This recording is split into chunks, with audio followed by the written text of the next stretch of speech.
കോരങ്ങന്റെ കയ്യിൽ പൂമാല കിട്ടാന്ന് കേട്ടിട്ടില്ലേ? അതാണ് ഇത്തവണത്തെ ബിഗ് ബോസ് ടീമിലെ പവർ അംഗങ്ങൾ എന്ന് പറഞ്ഞു കഴിഞ്ഞാൽ. ഒരു തരത്തിലും തരി ബുദ്ധിയോ ബോധം ഇല്ലാത്ത ഇതുപോലെ മണ്ടന്മാരായിട്ടുള്ള മത്സരാർത്ഥികൾ മുൻ സീസണുകളിൽ ഉണ്ടായിട്ടുണ്ടോ എന്നുള്ള കാര്യത്തിൽ സംശയമാണ്.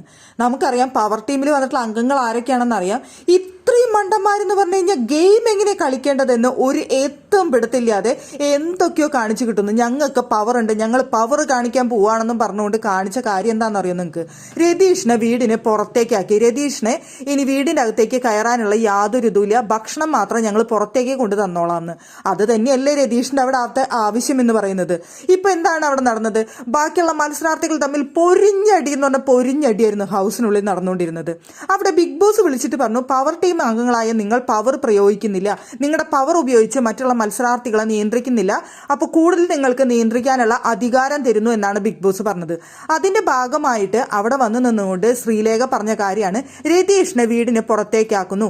അതിന് കാരണം പറഞ്ഞത് രതീഷ് അവിടെ നിൽക്കുന്നത് കൊണ്ട്, രതീഷിന് സംസാരിക്കുന്നത് കൊണ്ട് മറ്റുള്ള മത്സരാർത്ഥികൾക്ക് അവരുടെ ഗെയിം പുറത്തേക്ക് എടുക്കാൻ കഴിയുന്നില്ല, മറ്റുള്ളവർക്ക് കളിക്കാൻ കഴിയുന്നില്ല എന്ന്. ഇതുപോലൊരു മണ്ടത്തരം എന്ന് പറഞ്ഞു കഴിഞ്ഞാൽ ഇത് ആരെങ്ങനെയൊക്കെ പറഞ്ഞിരിക്കുന്നത് നോക്ക്. ഇതുപോലൊരു ആന മണ്ടത്തരാണ് അവിടെ എഴുന്നള്ളിച്ചിരിക്കുന്നത്. അവിടെ രതീഷിനെ ബൂസ്റ്റ് ചെയ്ത് കയറ്റിയിരിക്കുന്നു, രതീഷിനെ രാജാവാക്കി എന്ന് വേണം പറയാനായിട്ട്.